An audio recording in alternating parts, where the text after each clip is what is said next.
Hi, I'm Dr. York. Not that kind of doctor.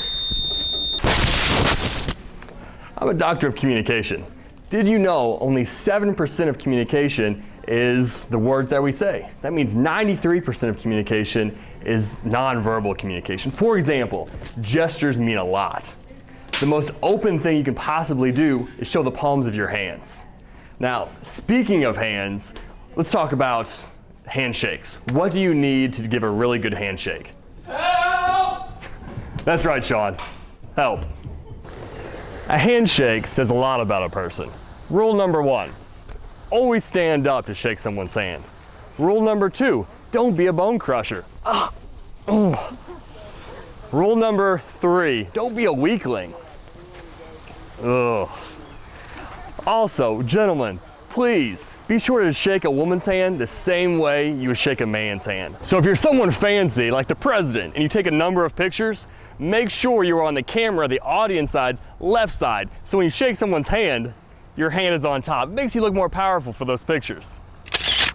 But you can't always be on that side. So if you are on the wrong side, there's some defensive measures, like this one, the wrap. Or a second defensive measure is you pull them toward yourself so no one's hand is on top. People like good-looking people, and clothes say a lot about a personality. For example, always wear traditional clothing. Blues, blacks, grays, even a pop of red are fantastic. Stay away from the neon green colors. For example, during a job interview, you'd want to stay away from a neon green tie because the interviewer would be paying more attention to your tie than what you have to say. Nonverbal communication can also show that we're listening. Isn't that right? Absolutely, Dr. York. In fact, thank you. So if you are speaking to someone, if you're currently talking, you should be looking at the other person in the eye about 60 to 70% of the time. On the other hand, if you are listening to someone, increase that to about 90% of the time to show engagement, to show that you are listening. Also, be sure that you're not looking around the room looking to trade up in the conversation. Nonverbal communication can also help you detect lies. Look for things like too much eye contact, hiding behind barriers, or stiff body movements. But make sure you are getting a baseline for the individual, what they usually do, to make sure they are lying or there's just nervous energy. Actually, college students and police officers somewhat have the exact same ratio of detecting lies. So next time you are interrogating someone, it's not what you say, it's how you say it. As a professor of communication, I'm usually aware of my students' feelings. And there are 7 universal micro-expressions that everyone has, whether they're from St. Louis, Missouri, Tokyo, or Mongolia. And I'm about to show you all 7 of these expressions while doing something fun, messing with students. Class, I'd like to remind you that I've canceled the final exam. However, to make up for those missed points, we're going to have an exam today. Sean, thank you so much for joining us. Here's your surprise exam.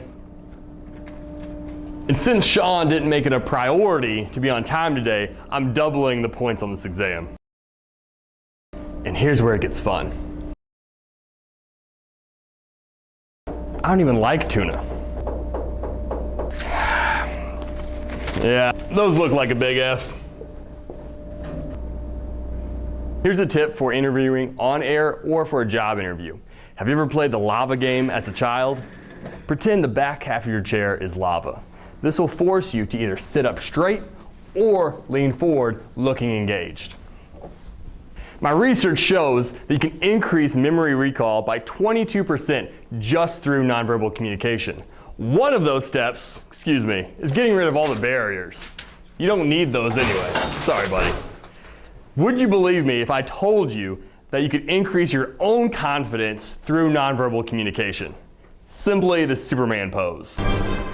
So if you do the Superman pose for just 2 minutes, your testosterone levels increase and your cortisol levels decrease, which manages stress. Everyone do the Superman pose. So remember, the podium is kryptonite. Do the Superman pose once a day and keep the kryptonite away. So as you can tell, communication is a powerful tool. It's not just what we say that's important. Everything from gestures to handshaking to micro expressions to lie detection to how we dress. Everything says something to everyone. You're speaking volumes to everyone around you, even when you don't say a word. Because I'm happy.